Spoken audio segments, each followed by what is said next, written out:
ঢাকা মহানগরীর উদ্যোগে আয়োজিত ত্রয়োদশ জাতীয় সংসদে নির্বাচনে ইঞ্জিনিয়ারিং করে জনগণের রায়কে পাল্টে দেওয়ার মাধ্যমে জনসম্মুখে হাসান যে বক্তব্য পেশ করেছেন, যে ইঞ্জিনিয়ারিং হয়েছে তার প্রতিবাদে বিক্ষোভ মিছিল পূর্ব সমাবেশের সংগ্রামী সভাপতি সম্মানিত প্রধান অতিথি বাংলাদেশ 5 আগস্টে বিপ্লবের মাধ্যমে মনে করেছে বাংলাদেশে একটি সুষ্ঠু গণতান্ত্রিক ধারা ফিরে আসবে, কিন্তু ত্রয়োদশ জাতীয় সংসদ নির্বাচনে জনগণের রায়কে পাল্টে দেওয়ার জন্য ইন্টারিম গভর্নমেন্টের 4 থেকে 5 জন উপদেষ্টা যে ইঞ্জিনিয়ারিং করেছেন, আমাদের নেতৃবৃন্দ নির্বাচনের পূর্বে কথা বলেছেন। আজকে নির্বাচনের 3 সপ্তাহ পরে আমাদের নেতৃবৃন্দ যে অভিযোগ করেছেন নির্বাচনের আগে তার জাতির কাছে তাদের ষড়যন্ত্র উন্মোচিত হয়েছে।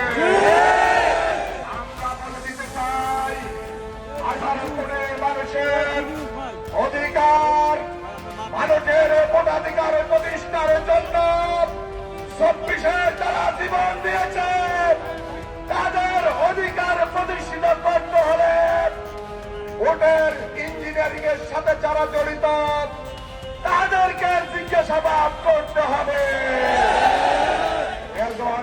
রেজওয়ান হাসানকে জিজ্ঞাসাবাদ করতে হবে।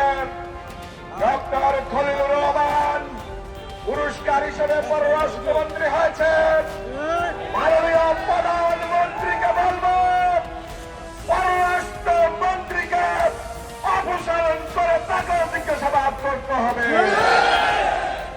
আসুন গণতন্ত্র দেশ জাতির সর্বক্ষেত্রে অধিকার প্রতিষ্ঠার জন্য লড়াই সংগ্রাম আজকে থেকে শুরু হয়েছে। আগামীতে সংসদের বাইরে বিরোধী দল যথাযথ ভূমিকা পালন করবে। সকলকে ধন্যবাদ জানিয়ে আমার সংক্ষিপ্ত বক্তব্য এখানে শেষ করছি। আল্লাহ হাফিজ। বাংলাদেশ জিন্দাবাদ, বাংলাদেশ জামায়াত ইসলামী জিন্দাবাদ। সম্মানিত বিক্ষুব্ধ জনতা, আমরা স্পষ্ট করে বলতে চাই, অবিলম্বে ওই সাবেক 2 উপদেষ্টাকে জিজ্ঞাসাবাদের আওতায় আনতে হবে। জিজ্ঞাসাবাদের ইঞ্জিনিয়ারিং তথ্য যদি সত্য প্রমাণিত হয় তাহলে এই নির্বাচনকে বাতিল করে পুনরায় নির্বাচন দিতে হবে।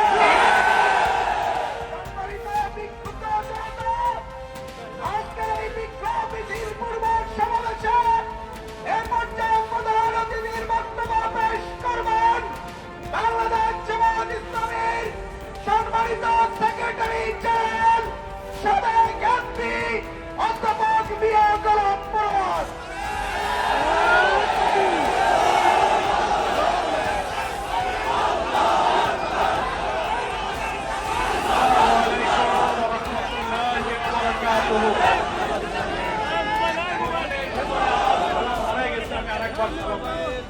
السلام عليكم ورحمة الله وبركاته.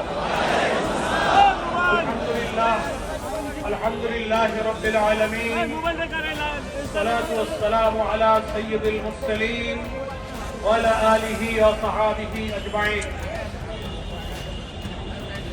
বাংলাদেশ জামাত ইসলামী ঢাকা মহানগরী দক্ষিণের উদ্যোগে আয়োজিত